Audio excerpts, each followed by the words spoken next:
지혜로운 삶의 자세.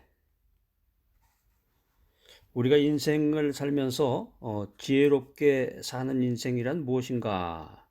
가끔 가다가 조용한 찻집에 가서 카페 같은 데 가서 맛있는 커피 같은 걸 마시다가 그런 생각이 들 때도 있죠.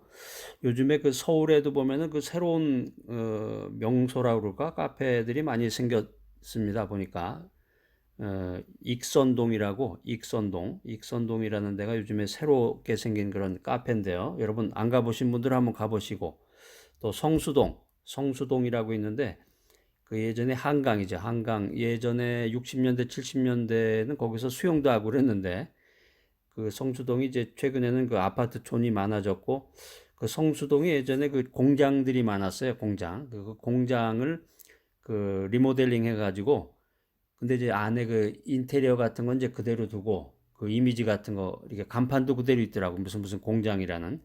그러면서 그것을 이제 카페식으로 운영을 하는데, 그 젊은 사람들이 그런 그 이색적인 데를 찾아서 어 카페가 이제 번성하는 그런 걸 경험해 봤는데, 그런데 앉아 있으면 아마 이런 생각 들 것 같아요. 이 덧없는 인생에서 어떻게 지혜롭게 살 것인가, 아마 그런 생각을 할지 모르겠는데, 성경에 아주 그 소중한 말씀이 나와 있습니다. 야고보서, 신약 성경에 보면 이제 야고보서가 있는데, 야고보서 4장 14절에 보면은 너희 생명이 뭐냐? 너희는 잠깐 보이다가 없어지는 안개와 같다. 이런 말씀이 기록되어 있습니다. 그러니까 생명에 대해서 질문을 던지면서 곧 question and answer, 질문과 답을 해줬네. 너희 생명이라는 게 뭐냐? 너희 생명이라는 것은 안개와 같다. 안개라는 게 잠깐 쫙 이렇게 꼈다가 바로 또 없어져 버리잖아요. 그러니까 참 이걸 생각해 보면은 그 인생이라는 것이 어떻게 보면 덧없는 인생인데, 이 인생을 어떻게 살 거냐? 잠언서 27장 1절 말씀, 잠언서 27장 1절에 보면 그 해답이 잠깐 나와요. 너는 내일 일을 자랑하지 말라. 하루 동안에 무슨 일이 일어날런지 내가 알 수 없다. 아주 소중한 말씀입니다. 자, 지혜로운 삶의 자세. 우리가 어떻게 인생을 지혜롭게 살 것이냐. 세 가지를 여러분과 함께 나누고자 합니다. 첫 번째, 하나님 중심으로 살아라. 우리가 흔히 이제 과학자들은 진화론을 얘기를 하는데요. 진화론. 과학자들은 우주에 큰 폭발이 일어나서 지구가 생성되었다. 그 진화론적인 관점으로 이 우주의 형성, 지구라든가 인간의 탄생을 이야기를 하는데 반해서, 성경은 전능하신 하나님께서 천지를 창조하셨다. 이 창조론에 대한 그 메시지를 전하고 있습니다. 창세기 1장 1절에 그 말씀이 기록이 되어 있는데, 태초에 하나님이 천지를 창조하시느니라. 하나님께서, 전능하신 하나님이 우주 만물을 창조하셨다는 거죠. 자, 그래서 어떻게 보면 과학자들 이야기가, 뭐 과학자들이라 해서 전체 과학자 그런 건 아니고, 또 창조론을 지지하는 과학자들도 많습니다. 그러니까 이게 세상 사람들이 얘기하는 그 어떤 그 탄생이라든가 우주의 시작은 어떻게 보면은 굉장히 어리석기도 하고 무책임해요. 그것을 이제 신약 성경 시브리서 3장 4절에 우리들에게 알려주고 있는데, 시브리서 3장 4절. 집마다 지은 이가 있으니 만물을 지으신 이는 하나님이다. 그러니까 우리가 집이 있고 건물이 있고 이렇게 주택이 있다 그러면 누군가 지었을 거 아니에요, 그것을. 근데 세상 사람들은 그게 우연히 탄생이 됐다는 얘기죠. 시간이 지나다 보니까 갑자기 땅에서 나무가 솟아나면서 집들이 이렇게 만들어졌다. 그렇게 설명하는 거나 마찬가지예요. 그러나 성경은 어떻게 보면 성경이 더 과학적이야. 집마다 집이 있으면 그 집을 만든 사람이 있다. 목수도 있고 여러 가지 미쟁이도 있고 뭐 집을 지은 사람이 있을 거 아니에요. 건축주도 있고. 그와 같이 만물을 지으신 이는 하나님이다. 이게 어떻게 보면은 논리적이기도 하고 과학적인 건데, 세상 사람들이 자기 고집이라든가 그 우상을 섬기다 보니까 그 어리석은 생각으로 가득해서 잘못된 길을 가고 있습니다. 자, 지혜롭게 사는 길은 무엇인가? 하나님 중심으로 살아라. 그래서 우리는 모든 존재의 근본이 되시는 이 창조주 하나님을 인생의 중심에 모시고 살아야 한다는 거죠. 아담과 하와가 있습니다. 아담과 하와는 그 인류 최초의 인간인데 아담과 하와는 그 탐욕 때문에 이 원리를 무시하고 하나님 중심의 삶을 무시하고 하나님 중심의 삶에서 떠난 사람이다. 그렇기 때문에 그 이후로 인간은 삶의 가치와 의미를 상실한 채 멸망에 처한 존재가 되어버렸다. 이것이 이제 성경이 말하는 그 인류사, 우주의 그 비밀에 대한 이야기가 되겠습니다. 인간이 아무리 돈이 많고 부귀와 영화와 공명을 누린다고 해도 잘 먹고 잘 살고 뭐 한 몇 달에 한 번씩 해외여행 다닌다, 명품 산다, 부귀와 영화와 공명을 누린다고 해도 하나님을 모른다, 하나님을 알지 못하면 아무런 소용이 없는 거죠. 해외여행 간다, 비행기 타고서 비행기가 이륙할 때 사고가 제일 많다고 그러는데 이륙할 때 기도하게 되잖아요. 어느 신에게 기도하는지 모르겠지만은 그 부귀와 영화와 공명을 누린다고 해도 하나님을 알지 못하면 아무 소용이 없는 거예요.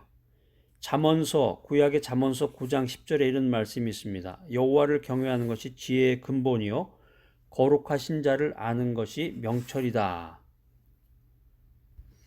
자, 이 메시지를 들으신 여러분들은 어떻습니까? 하나님 중심으로 인생을 사시는지 아니면 여러분이 믿고 의지하는 것이 또 따로 있는 것인지. 자, 지혜롭게 사는 길은 무엇일까? 두 번째, 예수님을 삶의 중심에 모셔드려야 한다. 예수님 중심으로 살아야 된다. 하나님께서는 인간의 죄를 용서하시고 구원하시기 위해서 예수 그리스도를 이 땅에 보내주셨습니다. 그래서 예수님께서는 인류의 죄와 저주와 질병과 죽음을 짊어지시고 십자가에서 피 흘려 돌아가셨습니다.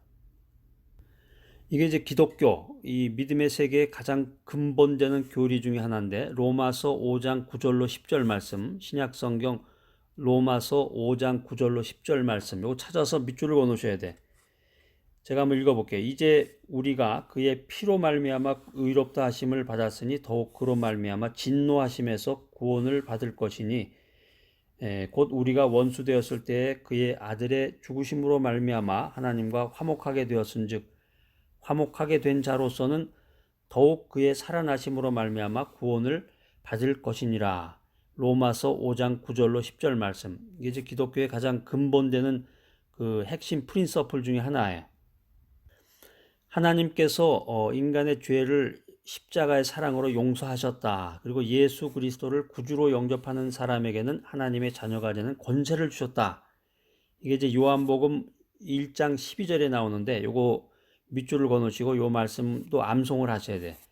암송이라는 건 그냥 무슨 그 고등학교나 대학생들이 뭘 이렇게 외워서 막 시험 보듯이 이러는 게 아니라 어떻게 하라 그랬죠? 많이 듣고 그 말씀을 많이 듣고 성경책을 자꾸 찾아서 그 말씀이 나올 때마다 자꾸 찾아서 밑줄도 긋고 자꾸 그 말씀을 3번씩 읽어보세요. 3번씩 리딩 3번씩.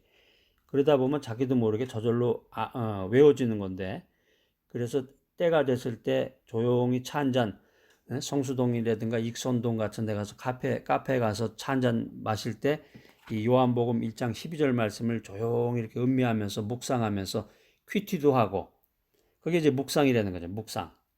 지혜롭게 사는 방법을 주님으로부터 배워야 한다는 거죠.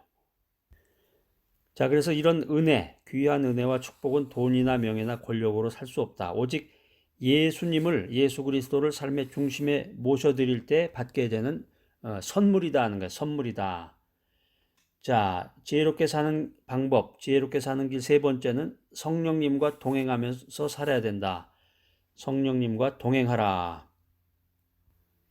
하나님께서 인간을 위해서 예비하신 모든 것은 하나님께서 나를 위해서 예비하신 모든 것은 이 성령을 통해서만 깨달을 수 있다는 거예요. 이게 참 하나님 나라의 그 비밀 중에 하나인데 하나님 나라의 그 시크릿인데 고린도전서 2장 10절에 이런 말씀이 있습니다. 오직 하나님이 성령으로 이것을 우리에게 보이셨으니 성령은 모든 것 하나님의 깊은 것까지도 통달하시느니라. 이 고린도전서 2장 10절에 있는 말씀이에요. 그러니까 하나님께서 우리를 위해서 예비하신 것들, 이 모든 거죠, 이게. 우주 만물을 하나님이 창조하신 거니까 하나님께서 우리를 위해서 예비하신 모든 것은 성령을 통해서만 인간이 깨달을 수 있다.